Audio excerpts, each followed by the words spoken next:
The stranger in my back seat knew my wife's name before I ever told him. And that's the moment I realized I might not make it home alive.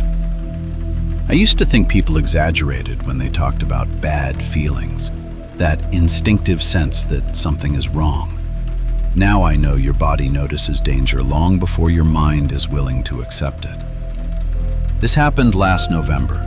I work late shifts managing inventory for a warehouse outside Portland. Nothing exciting. 12-hour nights, endless fluorescent lights, forklifts, coffee that tastes like burnt chemicals.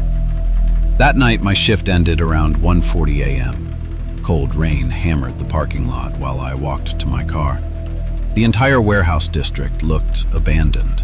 Just empty roads, flickering streetlights, and fog rolling through industrial buildings. I remember being exhausted, the kind of tired where your thoughts feel underwater. My wife, Lena, had texted me 30 minutes earlier. "Drive safe. Love you."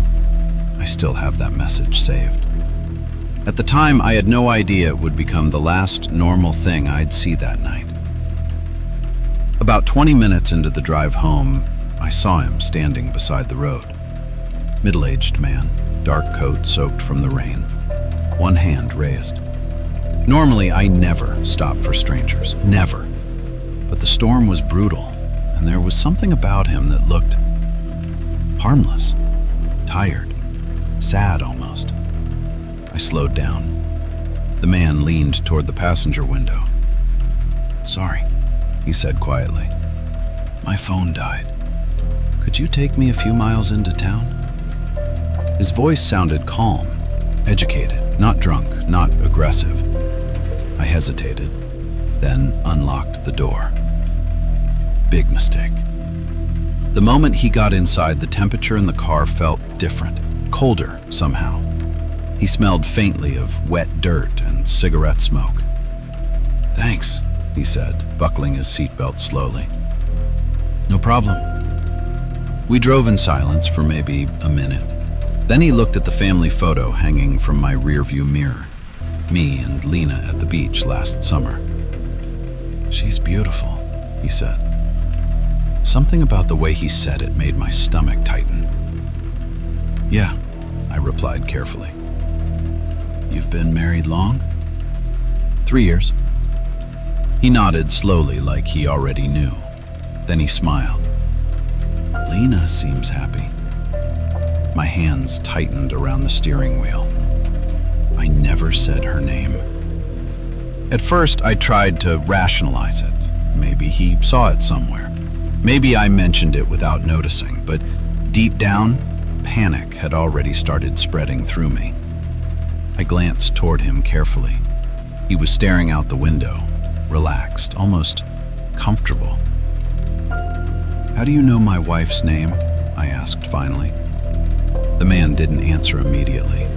Rain hammered the windshield. Then he said quietly, "You should really check her phone." Every hair on my arm stood up. "What?" He turned slowly toward me. "She lies to you." My pulse started pounding. "Who the hell are you?" Instead of answering, he reached into his coat pocket. For one horrifying second, I thought he had a weapon, but he pulled out an old flip phone, then placed it gently on the dashboard. "She called me from this." I stared at the phone. My chest felt tight. "What is this?" "She said she was going to leave you." I actually laughed nervously, not because it was funny, because my brain refused to process what was happening. "You're insane." "Maybe." His expression never changed.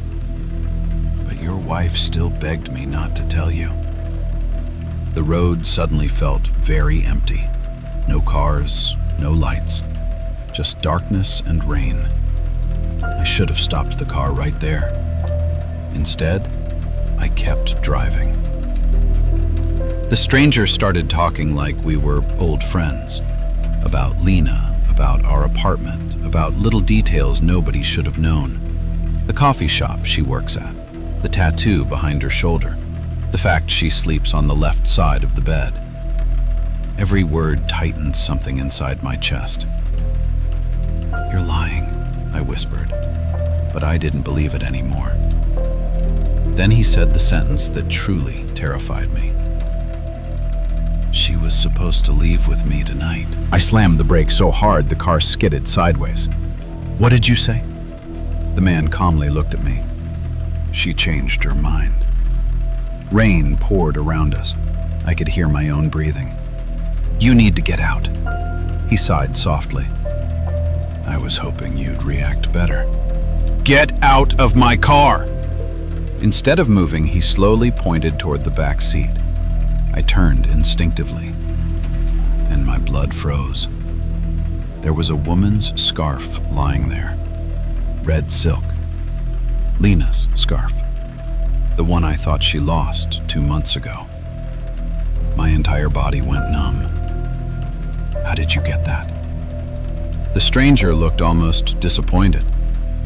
"She gave it to me." "No." "She said you never noticed her anymore."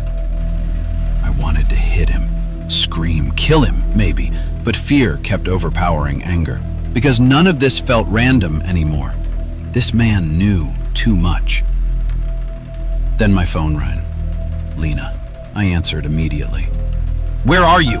I snapped. Her voice sounded sleepy. "At home. What's wrong?" I looked at the stranger. He smiled faintly.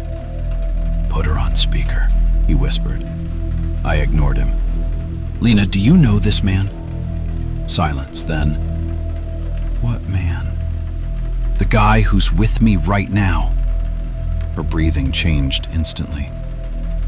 "Mark, drive home right now."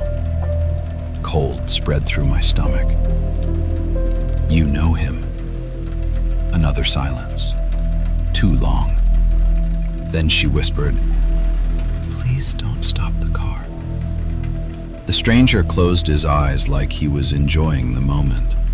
I felt genuinely trapped. What the hell is happening?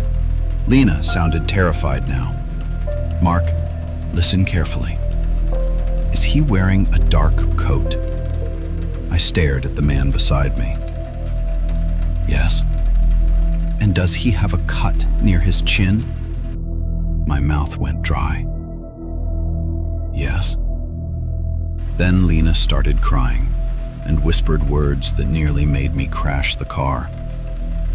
"Mark, that man died 3 years ago." I laughed instantly. I had to, because the alternative was impossible. "This isn't funny." "I'm serious." Her voice broke completely. "That's Daniel Reed." The stranger slowly looked at me, still smiling. Lena kept talking through sobs. "He used to come into the cafe every night. We talked sometimes, that's all. Then he became obsessed." I could barely breathe. "He started following me, calling constantly, making fake accounts." The stranger's smile faded slightly. "He thought we were in love." Rain pounded harder outside. "One night, he waited outside my apartment," Lena whispered. "When I told him to leave me alone, he attacked me." I stared at the man beside me. His hands looked pale, too pale. "He tried to kill me," she cried. "You remember this, Mark. You were there." And suddenly, I did remember. Not clearly at first. Fragments. Blood on pavement, police lights, a knife. Then the final memory hit me. Daniel Reed lying motionless after stepping into traffic while chasing us. Dead instantly.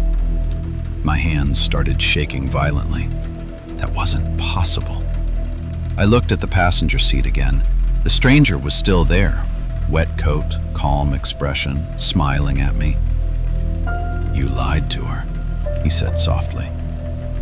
I nearly swerved off the road. "What are you?" She promised she loved me. You're dead. He tilted his head slightly.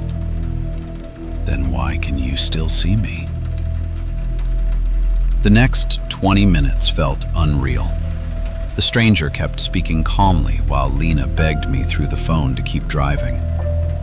He still follows me sometimes, she whispered. I see him outside windows. I thought she was traumatized, hallucinating maybe. But then the stranger suddenly said, she never told you the truth about that night. My pulse pounded. What truth?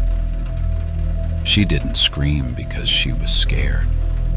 He smiled slowly. She screamed because she didn't want you finding out about us. Lena immediately shouted, "Don't listen to him!" But doubt had already entered my head, tiny, poisonous. The stranger leaned closer. She loved me first. My breathing became uneven. Stop talking. She was going to leave you. Stop! Then he whispered, she lied to both of us. Suddenly, headlights appeared behind us. Fast, too fast. A black SUV. It began tailing my car aggressively, high beams flooding the mirrors. The stranger looked back calmly. Oh, he murmured. He found us. Ice flooded my veins. Who? But the stranger's expression changed for the first time. Fear. Real fear. Then the SUV rammed us from behind, hard. My car fishtailed violently. Lena screamed through the phone. The stranger grabbed the dashboard. Another hit. Glass shattered. And then the stranger whispered something horrifying. That's her husband. I froze. What?